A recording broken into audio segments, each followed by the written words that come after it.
Саламатсыздарбы, Нур СТВ каналында жаңылыктар топтому. Акыркы сааттардагы жаңылыктар менен таанышып алыңыздар. Биздин каналга подписация болуп, видеого лайк басып, жаңылыктар менен өз убагында кабардар болуп туруңуздар.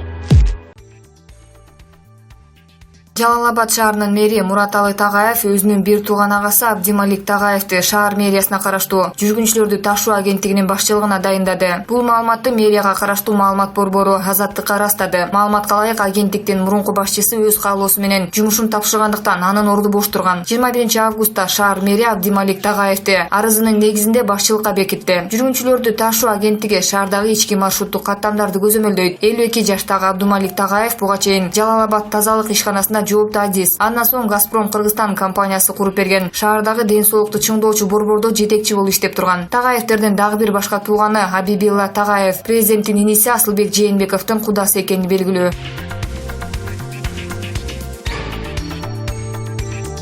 Коррупцияга жана мыйзамсыз баюуга шектүү катары УКМКнын тергөө абагында отурган мурдагы вице-премьер-министр Дүйшөнбек Зилалиев адвокат аркылуу билдирүү таратты. Ал анда аялына жана балдарына карата Латвияда кылмыш иши козголгону айтылган жана бир нече ирет үчүнчү өлкөгө каражат которгон деген УКМКнын маалыматын четке каккан. Биз Латвия банкында менин жашы жетелек балдарымдын эсептери бар экенин эч качан жашырган эмеспиз. Бардык документтердин түп нускасы УКМКнын тергөө тобуна өткөн жылдын декабрь айында эле берилген. Коомчулукка бул жаңы маалымат катары берилип жатканы түшүнүксүз. Экинчиден, балдарымдын эсеби камакка алынганы боюнча маалым катты Интерпол эмес, Латвиянын полициясы ушул жылдын мартында берген. Бул мага карата кылмыш иши сотто каралып бүткөнгө чейин колдонулчу стандарттуу процедура экени катта белгиленген. УКМК кылмыш иши менин жашы жетелек балдарыма, анын ичинде 4 жаш 10 ай болгон кызыма да козголгону тууралуу маалым кат тараткан. Бул болбогон кеп. Зилалиев эсепти ачкан 2017 жылдын сентябрь айынан бери андагы акча кыймылдабаганын билдирген. Бул болушу мүмкүн эмес, анткени бул билимге коротула турган операциялык эмес акча. Бир тыйынында которууга мүмкүн эмес деген Зилалиев. Августтун башында УКМК Латвиянын укук коргоо органдары Дүйшөнбек Зилалиевдин аялына жана балдарына карата акчанын изин жашыруу фактысы боюнча кылмыш ишин козгогонун маалымдаган. Мекеменин басма сөз кызматы бул иш Зилалиевге мыйзамсыз баюу фактысы боюнча Кыргызстанда козголгон кылмыш ишинин алкагында Латвиянын финансылык чалгын кызматынан алынган маалыматтын негизинде козголгонун билдирген. Ошондой эле балдарына деп ачылган эсеп аркылуу бир нече жолу ири өлчөмдө акча которулганын кабарлаган. Кыргызстандын башкы прокуратурасы Зилалиевге 2010-2017 жылдары мамлекеттик органдарда жетекчилик кызматты ээлеп турган учурунда өзү иштеп тапкан каражаттан ашык суммага мүлк сатып алган үчүн мыйзамсыз баюу беренесинин негизинде кылмыш ишин козгогон. Ал 2018 жылдын 8 декабрында камакка алынып, азыр УКМКнын тергөө абагында кармалып турат. Ишти Бишкектин 1-май райондук соту кароодо. Зилалиев өзүнө тагылган айыпты четке кагып, мыйзамсыз түрдө камалганын айтып келет.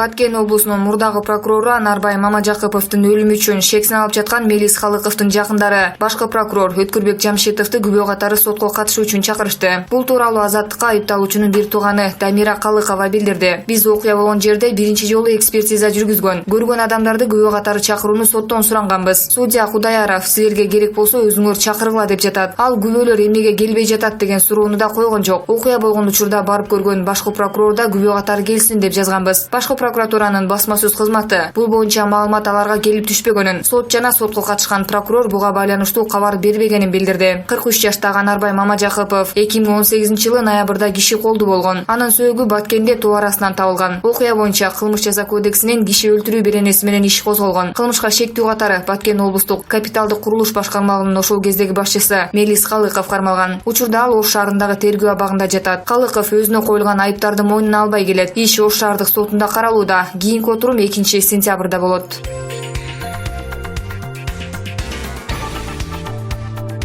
Кой таштагы операция учурунда жаракат алган Чүй облустук милициянын начальниги Самат Курманкулов өзүнө келе элек, бирок абалы жакшырууда. Бул туурасында Саламаттык сактоо министрлиги билдирди. Облустук милициянын башчысы Москвадагы Бурденко атындагы нейрохирургиялык борборунда дарыланып жатат. Бүгүнкү күндө Самат Курманкуловдун абалы оор, бирок дарыгерлердин билдирүүсү боюнча жакшы жакка жылыш бар. Өз алдынча дем алуусу жана неврологиялык белгилери калыбына келе баштады. Дарылануусун тиешелүү тартипте улантууда деп айтылат маалыматта. Эскерте кетсек, Самат Курманкулов 7 августта Кой Таш айылынан мурдагы президент Алмазбек Атамбаевди суракка алып келүү боюнча жүргөн атайын операция маалында башына таш тийип, оор жаракат алган болчу. Комага түшкөн Курманкуловго Бишкекте 2 рет операция жасалган. 12 августта дарылануусун улантуу үчүн аны Москвага алып кетишкен.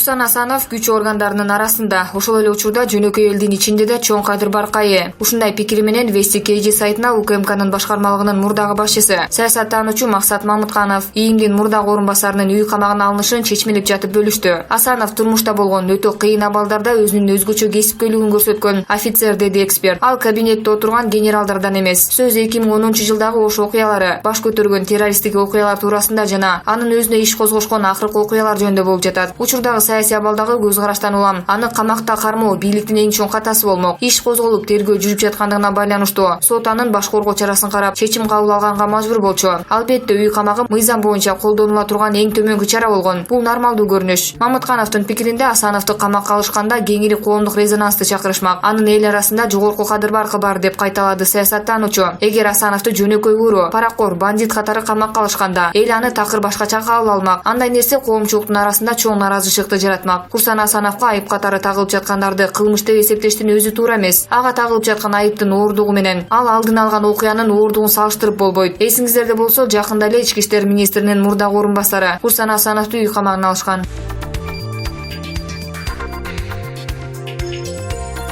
Кремтөбөл Азиз Батукаевдин мөөнөтүнөн мурда түрмөдөн бошотулушуна байланыштуу иште аталган Бусурманкул Табалдиевди издөө уланууда. Бул тууралуу Азаттыкка Ички иштер министрлигинин басма сөз кызматы кабарлады. Ички иштер министрлиги Табалдиевдин Кыргызстандан чыгып кетпегени тууралуу маалымат жок экенин билдирди. Азырынча белгисиз. Биз билген күндө да анын жашыруун маалымат экенин эске алып айта албайбыз. Издөө иштери жүрүп жатат деп жазылган мекеменин басма сөз кызматы берген маалыматта. Укук коргоо органдары Бусурманкул Табалдиевди таппай жатышканы тууралуу маалымат 8-июлда чыккан. Ал Түркияга чыгып кетиши ыктымал экенин 24 КЖ агенттиги өз булактарына таанип жазып чыккан. Кийин ИИМ анын кайда экени белгисиз болгондуктан ага издөө жарыялаган. Мамлекеттик чек ара кызматы Табалдиевдин өлкөдөн чыгып кеткени тууралуу расмий маалымат бере элек. Бусурманкул Табалдиевдин өзү жана анын жакындары менен байланышууга мүмкүн болбоду. Табалдиев Кремтөбөл Азиз Батукаев мөөнөтүнөн мурда түрмөдөн бошогон. 2013-жылы коргоо кеңешинин катчысы болуп иштеген. Бирок анын бул иш боюнча суракка чакырылбаганы айтылган эмес. Азиз Батукаев 2013-жылы айкы силдетке чалдыкты деген негизде мөөнөтүнөн мурда абактан бошотулуп, атайын коштоо менен Бишкекке жеткирилген соң Орусияга чыгып кеткен. Бул ишке байланыштуу мурдагы президент Алмазбек Атамбаев баш болгон мурдагы атка минерлер айыпталууда. Бир тобу камалып, кайра үй камагына чыкты.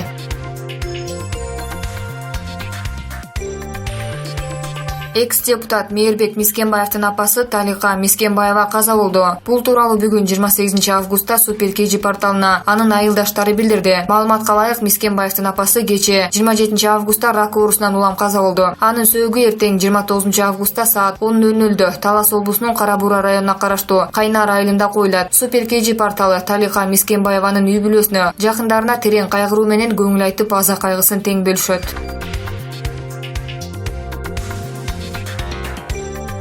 Жакында президент Сооронбай Жээнбеков Нарын облусуна иш сапары менен барып, эми соттук процесстин баары ачык айкын болот, мурдагыдай көмүскөдө болбойт деген пикирин айткан. Бирок 1-майрандык соту, Бишкек шаардык соту мурдагы президент Алмазбек Атамбаевдин баш коргоо чарасын УКМКнын имаратында жабык караган. Мындан улам Супер КЖ порталы Сооронбай Жээнбеков эми соттук процесстин баары ачык айкын болот деди. Анда эмне үчүн Алмазбек Атамбаевдин баш коргоо чарасы прессанын катышуусуз УКМКда каралып жатат деген суроол салды. Жарандык активист Гүлжигит Исаков Алмазбек Атамбаев жакынкы тарыхтагы көптөгөн окуяларга күбө, коомго жабык болуп келген сырлар ачык айтылууга тийиш деген пикирде. Сооронбай Жээнбековдун эми соттук процесстин баары ачык айкын болот деген сөзүнө ишене бергидей, президент ар бир берген убадасын такай аткарып жатабы. Алмазбек Атамбаев жакынкы тарыхтагы көптөгөн окуяларга күбө, коомго жабык болуп келген сырлар ачык айтылууга тийиш. Атамбаевдин мүнөзү ачык киши. Соттор ачык айкын өтсө, ал көп чындыкты ачык айтмак. Курсан Асановдун Атамбаевди тирүү туткунга алуусу көпчүлүгүнүн планын бузгандай, дейт Гүлжигит Исаков. Экономика министрлигинде да бөлүм башчыны министрдин орун басары рангы менен Кытайга жөнөтүп жатышат. Бул тууралуу Айыл чарба, тамак аш өнөр жайы жана мелиорация министри Эркинбек Чодуев Спутник Кыргызстан радиосуна маек берип жатып билдирди. Эске салсак, Айыл чарба министрлиги экспорт бөлүмүнүн башчысы Анаркүл Беккулиеваны министрдин орун басары рангы менен 21-кылымдагы деңиз жибек жолу деп аталган Кытайдагы эл аралык жарманкеге жөнөтүүгө белсенген. Бул жагдайды башкы прокуратура текшерип, 2 мыйзам бузуу аныкталып, премьер-министрдин атына күнөөлүү тараптарды дисциплинардык жооп жоопкерчиликке тартуу боюнча кат жөнөткөн. Чодуев маек учурунда ушундай эле кырдаал башка министрликтерде дагы кайталанса көңүл бурулбай жатканына таң калган. Анара Беккулиева эч кандай рамкая эмес. Комиссиянын иликтөөсүндө менин 2 орун басарым катка кол койгону белгилүү болду. Алар Тышкы иштер министрлиги аркылуу иштеши керек эле, бирок уюштуруу комитетине түз жиберип койшкан. 23-августтан баштап Гуандун шаарына кетмек. Анысы билинип калгандан кийин барган жок. Мени таң калтырганы социалдык тармактарда жалгыз гана айыл чарба министрлигин талкуулап жатышат. Башка министрликтер деле өзүнүн кызматкерлеринин рангын чоңойтуп жөнөтүп жатышат. Анара Беккулиева менен чогуу экономика министрлигинен да барышмак. Эмнегедир айыл чарба министрлигине чабуул болду деп айткан Чодуев. Деген менен экономика министри Санжар Муканбетов айыл чарба министринин айткандарын төгүнгө чыгарды. Айтылган кепти четке кагам. Кытайдан 2 чакыруу келген, бирок ага эми барышат. Биринчиси мамлекеттик стандарт боюнча тажрыйба алмашууга бөлүм башчы барат. Экинчиси бир жол бир алкак программасы боюнча орун басарым Автандил Алыбаев барганы жатат. Ал эми 21-кылымдагы деңиз жибек жолу жарманкесине чакыруу келген-келбегенин билбейм. Бирок ага бизден эч ким барган жок, деди Муканбетов. Белгилей кетсек, Кытайда жыл сайын өтүүчү 21-кылымдагы деңиз жибек жолу эл аралык жарманкеге катышуу үчүн айыл чарба министринин орун басары рангындагы кызматкерге чакыруу келген. Жол кире, тамак аш жана башка чыгымдарды чакырган тарап төлөп берет. Аталган жарманке 23-26 августта өтмөк.